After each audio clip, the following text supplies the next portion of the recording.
it was a good lesson all the way around that she learned that the height wasn't as important, but she also learned to pay attention that if somebody's going to lie about something as small as that in their profile, they probably have some honesty issues. And it makes my head spin off my body. The dating apps, so many of them, we sort of scroll through almost like we're looking for flat pack furniture, like on Amazon. Mark Zuckerberg's doing this new sort of venture where he's wanting to create more AI friendly. Look, if you want to bring people together, organize a barbecue. Take a ball to the park. Dr. Sarah Kyle, nice to meet you. Nice to meet you too, Clark. So to begin, do you mind just telling me a little bit about who you are, what is it you do, and what may have brought you here today for us to have this discussion? Yeah, of course. So I am Sarah Kyle. I am a therapist in private practice in Austin, Texas. I have been in private practice for about 25 years. The areas of specialization in my practice are relationships and communication. And I think you and I connected because I recently started a podcast related to dating and relationships. So a few years ago, I was having more and more clients coming in that were just disheartened by the dating process and trying to find a partner, mostly trying to find them on the apps. And so I started searching for a solution to helping them do that better. And so have spent the last couple of years kind of focusing on that. It's been a lot of fun. Amazing.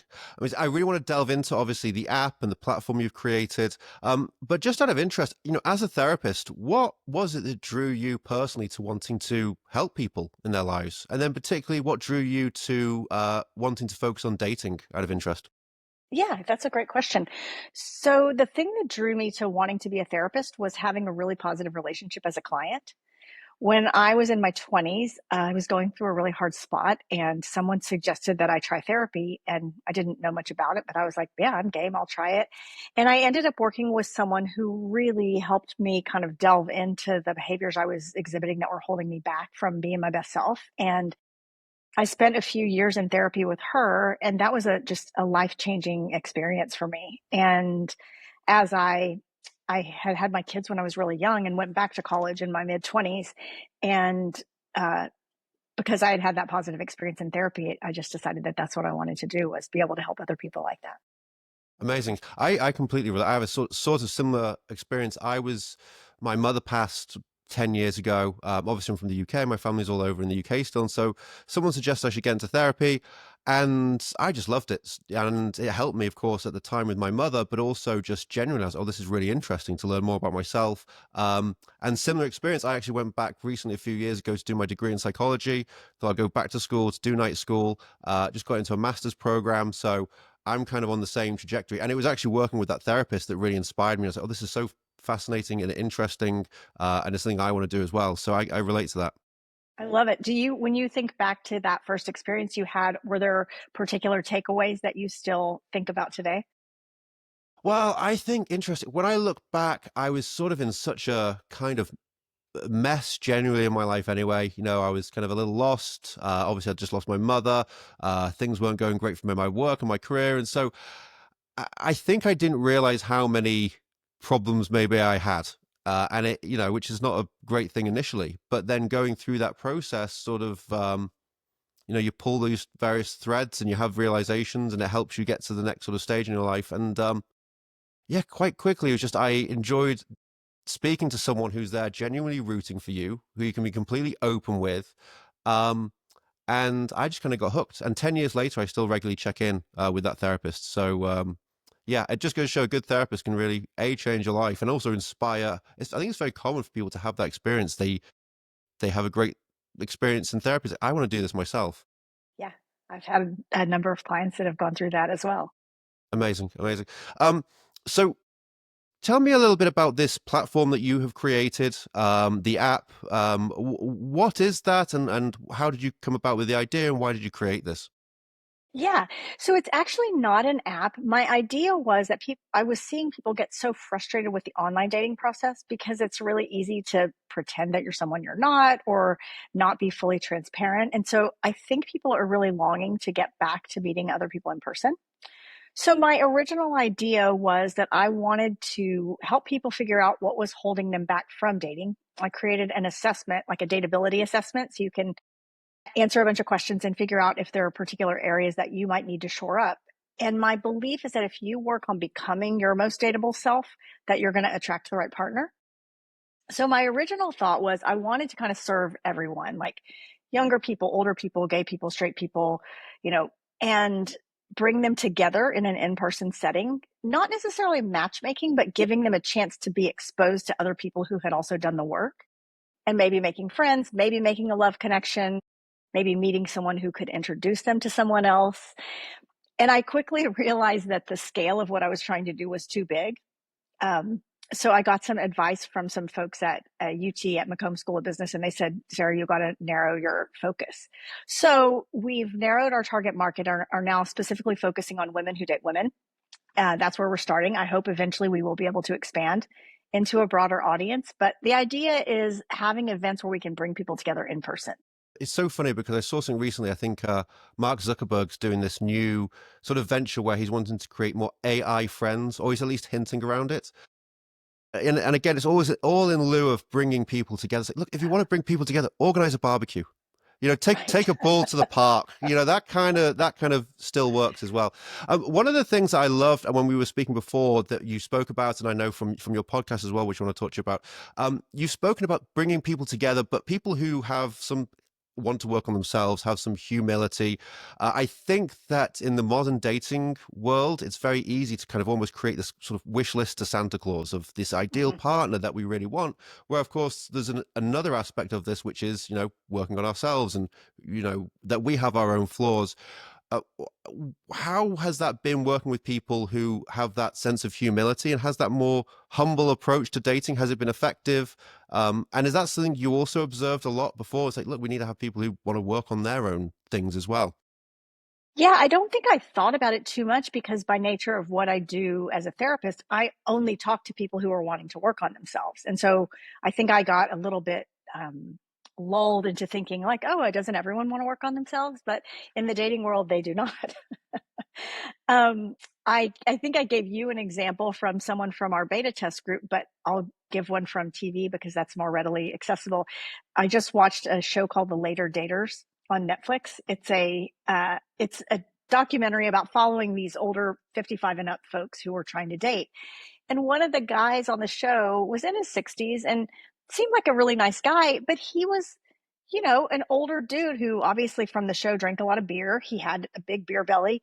And the dating coach was asking him, well, what do you want in a partner? He goes, well, she's got to be fit. That was the first thing he said. And I was like, okay. So often people are making this wish list to Santa Claus that you describe, and they're asking for things that they themselves don't bring to the table. And so, for example, somebody might say, I want someone who's really honest, but I don't want to tell them that I'm also dating three other people right now. It's like, well, Right. you're not being honest. How are you going to attract someone honest? So I see things like that a lot. Yeah, yeah.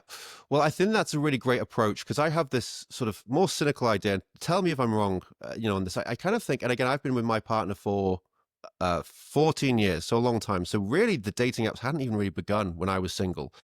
So I've missed this whole chunk, and I've got friends who are some are single, some aren't. But use the dating apps. I've yet to find anyone who finds it a generally a enlightening experience, right? Most people think, "Oh my God, Same. what a Yep. nightmare," And there's a lot. It ends up becoming a sort of necessary evil. Like, if you're single, you kind of have to use them. But I have this theory that with the dating apps, so many of them we sort of scroll through almost like we're looking for flat pack furniture, like on Amazon. And my worry and fear and sense is that it kind of dehumanizes the person, the whole process, right? We are as rich and as complicated as it can get. And looking for a partner is a rich, complicated thing, and we're full of our own nuances. What do you think of that? Is it desensitizing us a bit the way we sort of scroll through people? Or am I being overly cynical there? I think you're exactly right. And I'm in the same boat as you. I've been with my partner for 18 years. And so I never did online dating. And I'm an extrovert. And so to me, when I first heard about it, I was like, that sounds so fun. Like you're just meeting people all the time. This sounds great. And I've now heard enough about it that I literally don't know one single person who thinks it's fun. Like you said, they think it's a necessary evil. But I do think that it desensitizes us because at first you're just looking at a photo, and if the photo catches your attention, then you might read a few lines about what they wrote. or you might just be casting a wide net and messaging anyone who you think might be attractive. But I do think it skips over something that's really important, which is someone's personality could be completely different in person than what you see in Mhm. their photo or what's written down on a piece of paper. And so we're missing out on all those nuances that might attract us to someone. Yeah, and it might not even be that they're trying to mislead anyone. They're not trying to catfish. They're just trying to put the best version of themselves out there, and they're missing actually some interesting aspects about themselves that are far better in real life if you just can meet the Yep. person. Yeah. Yeah. I talked about this on my podcast recently that I have a friend who, if you glanced at a photo of her, you would not think she was anything special. She's not unattractive, but she's just not that attractive. If you meet her in person, she is the most charming, charismatic person, and she gets dates in a heartbeat because she's so warm and so friendly and so captivating in person. And you would never get any of that if you just saw an online photo of her. And so I Interesting. think that's a great example of, yeah, someone that you would probably skip over because you'd see her picture and be like, nah. Yes, yes, interesting. I want to talk to you also about, of course, your platform that you create is for women who date women in the LGBTQ community, but also in your experience with just working with people more broadly. One of the things I like, or I'm trying to do partly with this channel, is to explore, what is positive masculinity and what are the good things for men that we can develop, because we hear a lot about toxic masculinity in our society, and fine, that may exist, but what I'm more interested in is, well, what does positive masculinity look like? And let's focus on some of those things.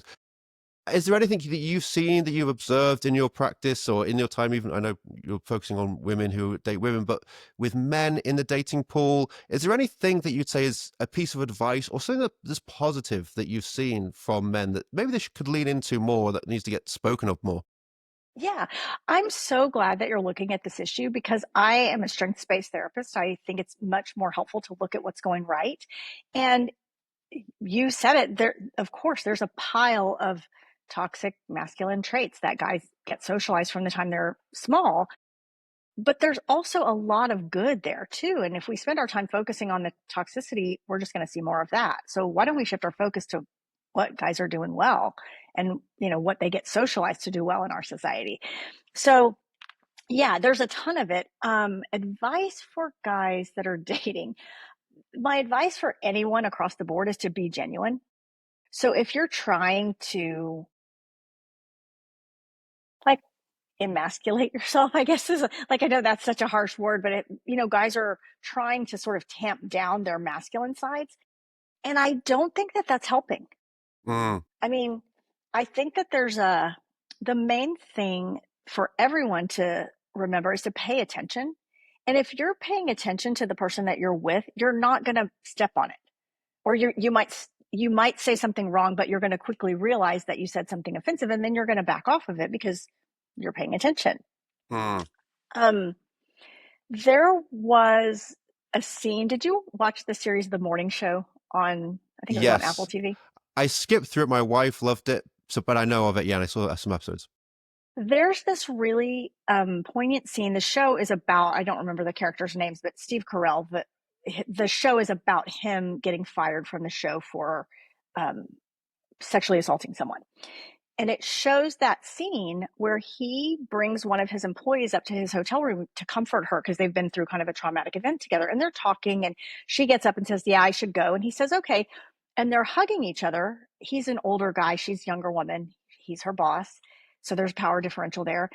There's this scene where they're hugging each other, and the hug, he moves his hands in tighter, like the hug changes. And you see her face, and her eyes kind of get big, and he's just not paying attention. So he turns it into a sexual encounter. The woman doesn't want the sexual encounter. She's not saying no because of the power differential. That whole thing, it presents both sides because I don't think he was just a terrible human. I think he was a human that wasn't paying attention and he wanted to have sex with someone. So he kept going and she didn't want it. But if he was paying attention to her body language, if someone's leaning in or they're not leaning in. Mm, And so that's the advice that I would give to men in particular, because I think women are socialized to pay attention more.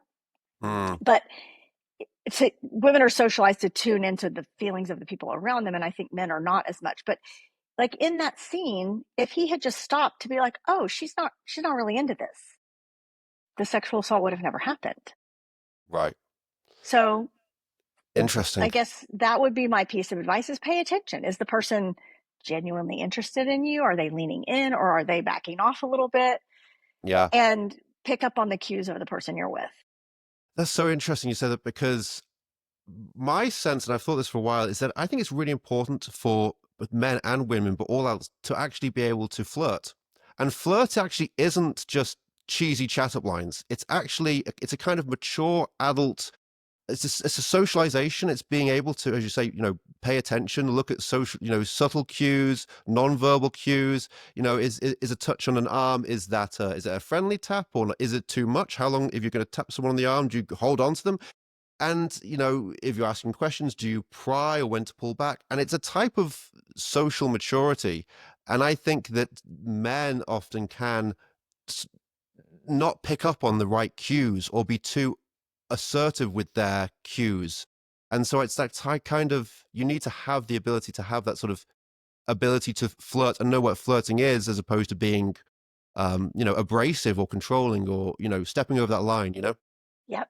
Yeah, because I'm making a blanket statement here because maybe not everyone likes this, but I think women want to be flirted with. I think most people want to be flirted with. It feels good to know that someone finds you attractive, and you pay attention to where the line is. If you're flirting with someone and they're responding, then you keep flirting. And if you're flirting with someone and they're like, creep, You then know you when to stop. back off. Right, right. Yes. And you need to be Yeah. able to pick up on those things. Yes. Yes, Yeah. absolutely. Interesting.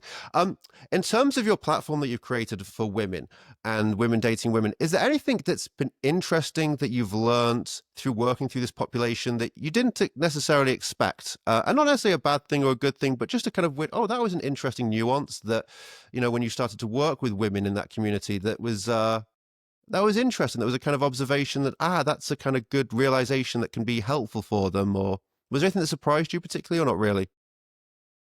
I would say the thing that I think women who date women do a little bit differently is that they move really quickly. Mm, Um, Not again, I'm making blanket statements that don't apply in every situation, but typically women are connectors, and we want to hear all about your childhood, and we want to know all the bad things you've been through. And when there's a man in the relationship, he's usually the brakes of that. Not mm. always, but um he's the one who sort of slows that emotional piece down. And when you have two women, there's no one putting on the brakes. And so they end up often getting really deep with each other really quickly. And that's not necessarily a great thing. Like, you got to leave some kind of nuance and mystery, um, to carry things forward. Yes. Interesting. Interesting.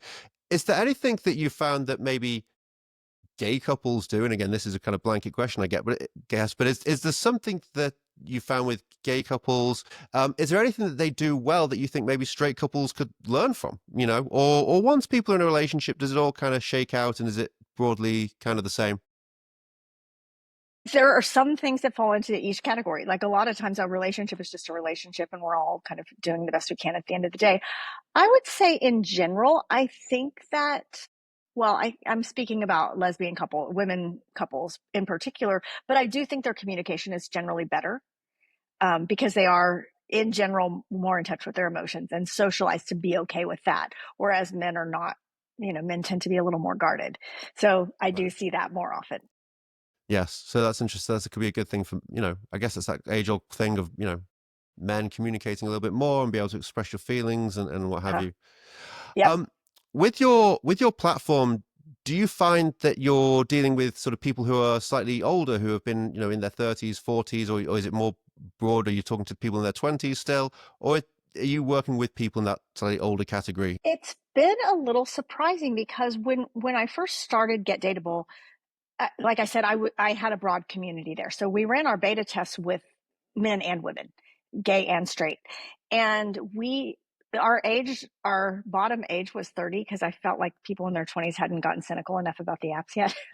They're still Right. out there having a great time on the apps.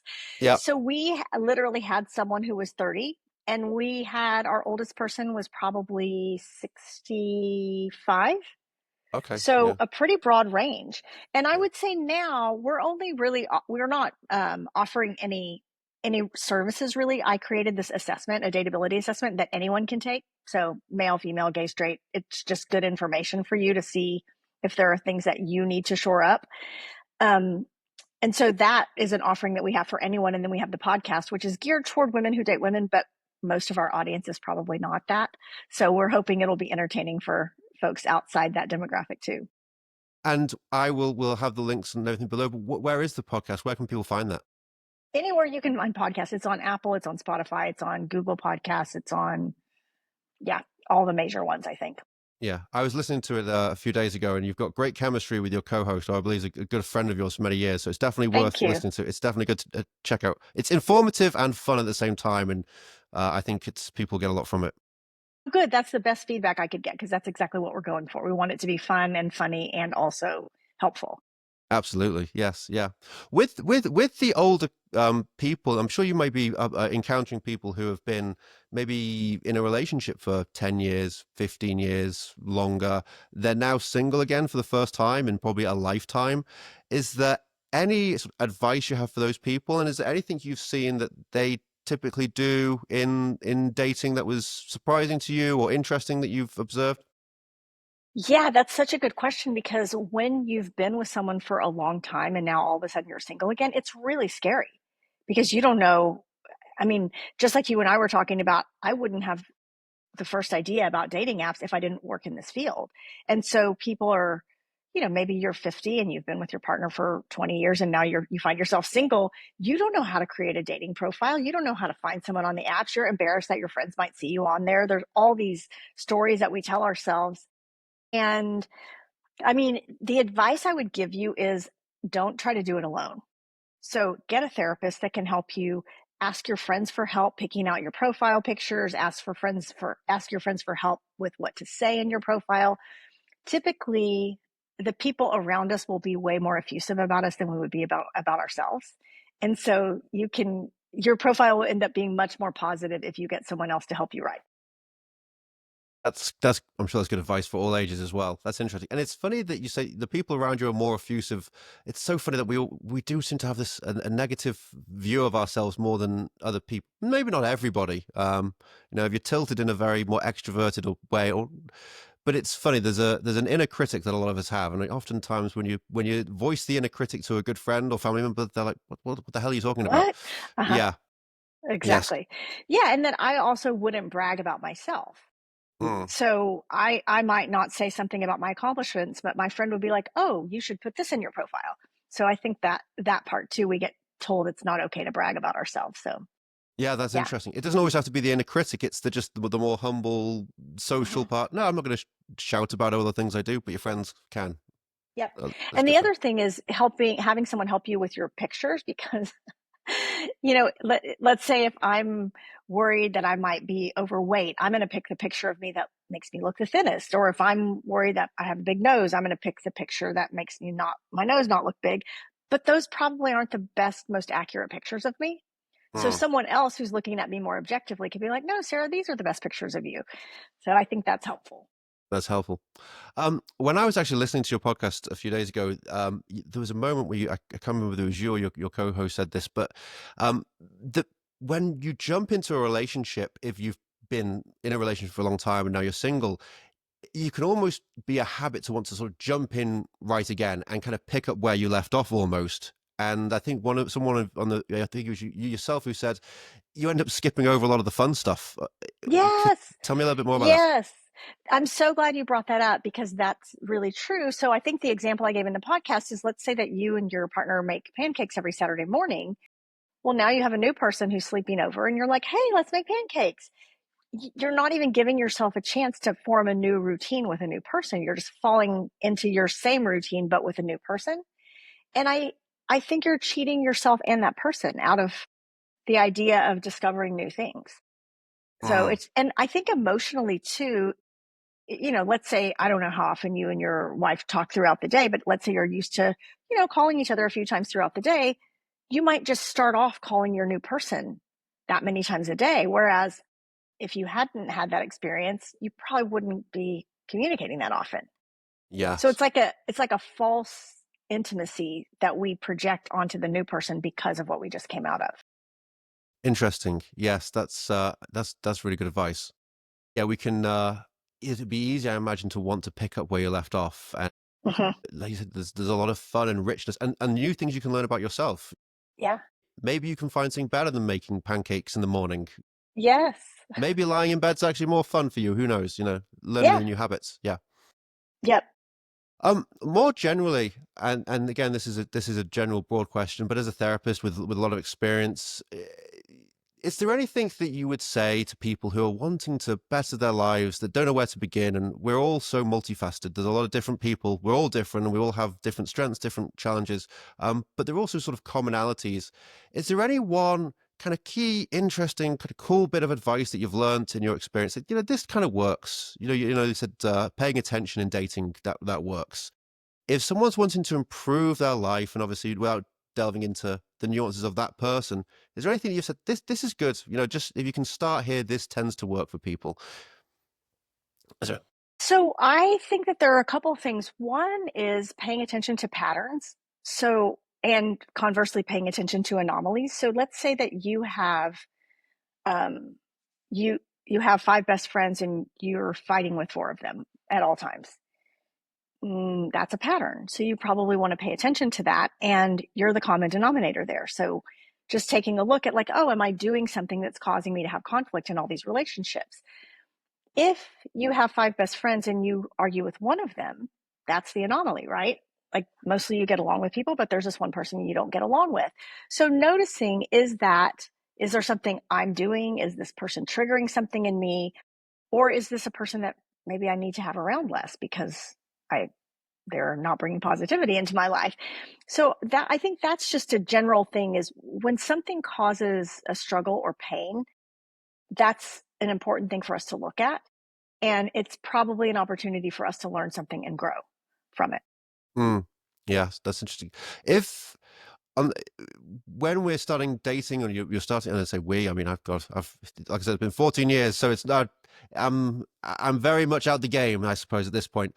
But it's important, I think, for people to observe red flags and be able to even recognize what a red flag is. What are some red flags for people in relationships? And off the back of your answer as well, it's interesting because that could also be a pattern.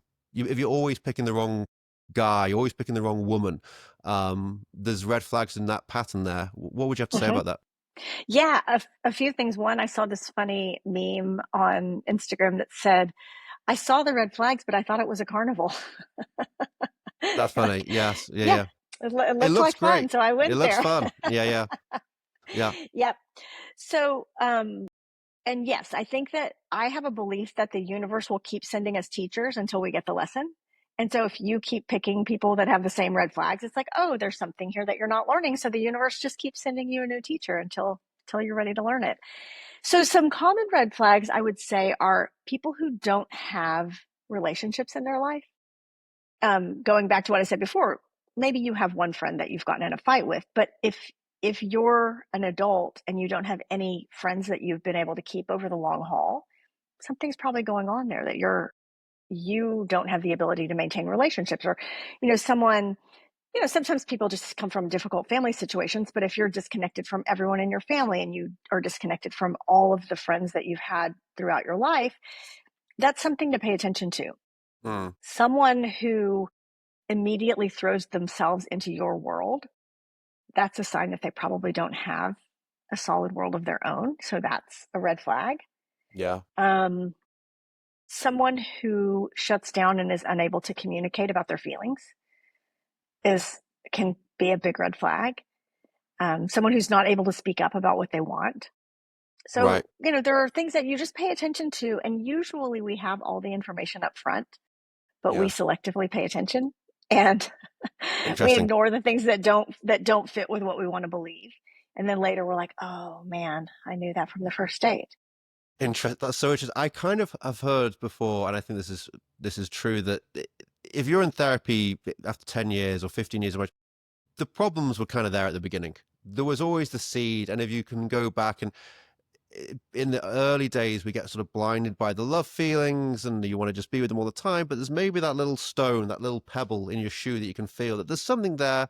I was speaking to a friend about this, and the analogy I use is like, if you're going on a date with someone and they're great and they're wonderful and they're charismatic and you've got all this love, but they're rude to waiters, let's say, and it's something you pick up on. That's the type of thing you could brush under the carpet and say, oh, but they're so kind and that's just them and that's from their dad. But it's not just that they're rude to waiters, right? It's a whole other thing. And that type of thing that you notice at the beginning, it could be something that you'd be brought up in 10 years' time in therapy because it's not just the waiters, you know?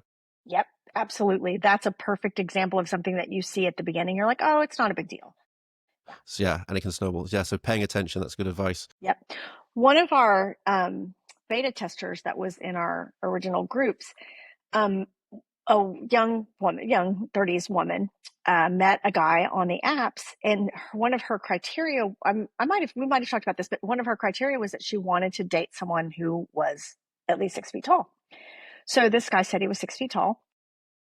She meets him, and he's only 5'10".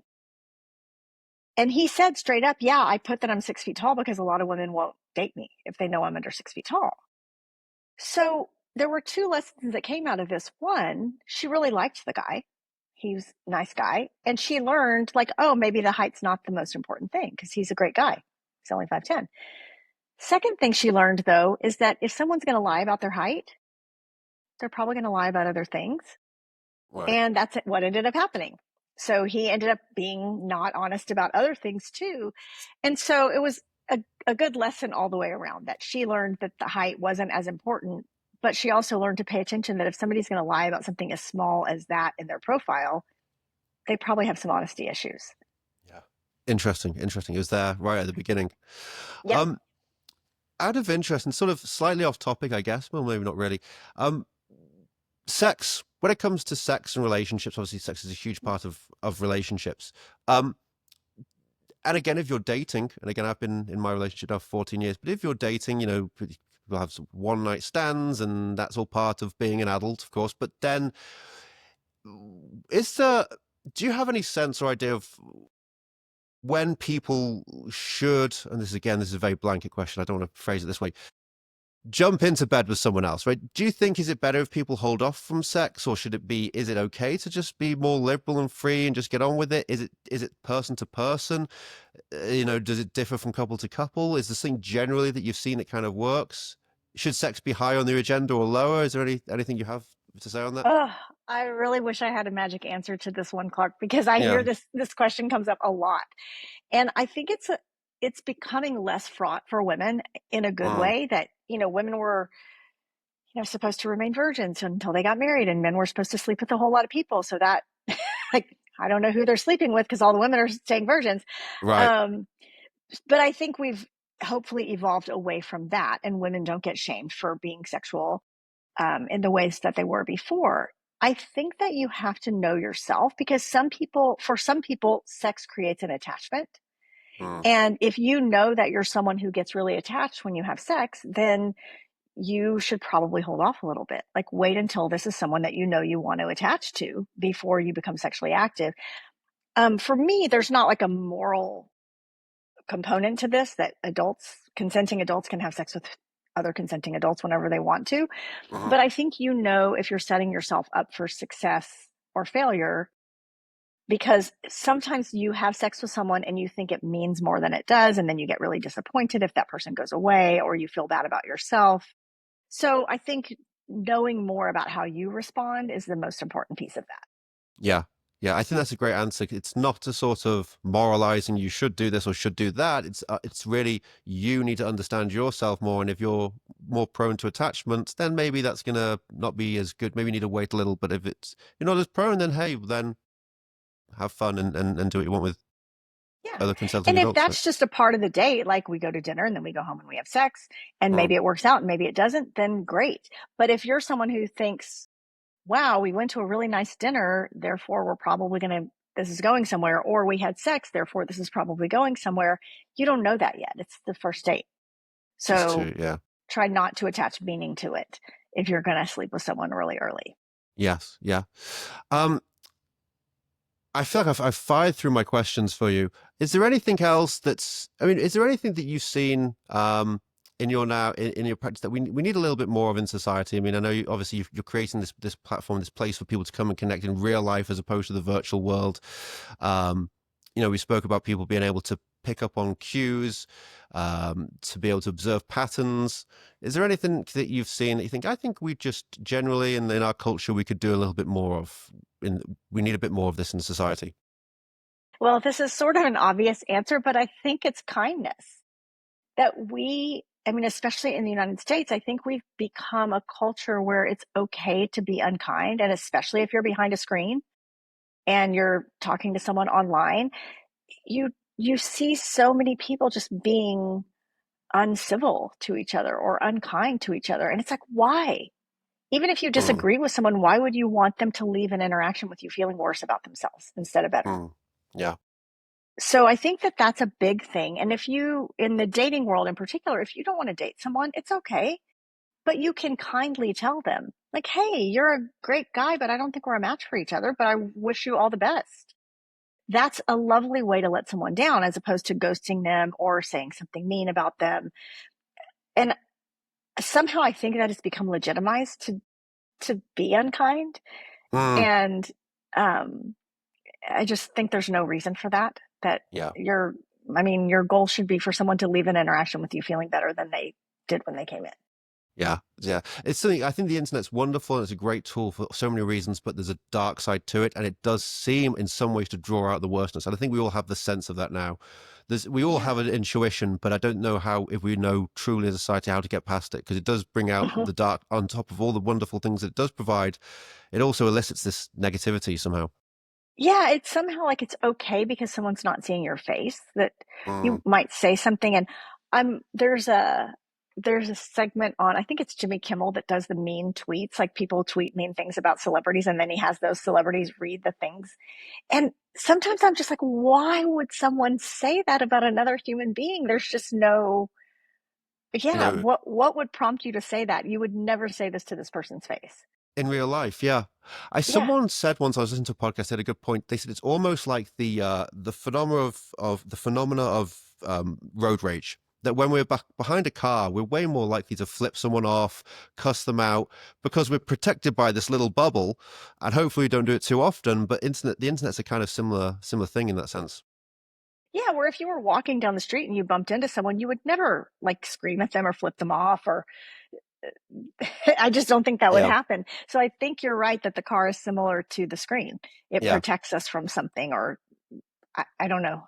It prevents us from having to actually face the consequences of what we said. What we said. It was interesting, Yeah. there was a book I read by a guy called Jared Lanier. It's called 10 Reasons to Delete Your Social Media Account Right Now, I believe. And he was a really interesting guy, and he'd been in the sort of tech world for many years, and he was sort of involved in a lot of the early setups and worked for like various different companies from Facebook and Apple, and kind of did a little bit of everything. But he was very involved in like the early kind of social media prototypes. And one of the things he said in his book, which really struck me, he said it was really interesting. He said, I'd find myself getting into arguments with random strangers online about about piano brands. So he would get into an argument about who knew more about piano brands with these strangers. He thought, how strange was this? That these people he didn't know, they'd get into these stupid conversations. And it was interesting because early on, he and others around him observed that there was something about this communication where we don't know the face, it's not happening in real time, there's a delay, that it seems to bring out the worstness. And it was there all the way, back to 20 years ago when he was developing this sort of stuff. Yeah. Yeah. And why? Like, why couldn't he just be like, oh, you like this brand of piano? I like this other brand. Great. But we Yes. do, and I mean, I found myself wanting to get pulled into things like that too. And I have an older relative. She's my mom's sister, and she's in her 90s, and she loves Facebook. And she often will post things. She has different views about the world than I do about a lot of things, and she'll post things, and it's like, normally if that weren't my 95-year-old aunt, I would just unfriend her, but I'm not going to unfriend her. So Right. she'll Yes. post something like, the rainbow is not for gay people, it's God's promise to the world, or something like that. And it it makes my head spin off my body because she Yeah. knows me. She knows I'm gay. She knows my partner. And she would never say that to my face, first of all. So I've taken to when she says something like that, I'll respond to her post and I'll say, you're such a kind person. I'm so surprised that you're posting something so unkind. Interesting. Yeah. Well, it's a compliment with a diss. Does she give you anything back? What she said to that? Or No, she just ignore it? but they've gotten fewer and farther between over the years. And she's not tech savvy enough to block me. So I don't think she's just blocking me from her post. But I do think maybe it gives her pause because she's not thinking when she posts that it's unkind towards someone she loves.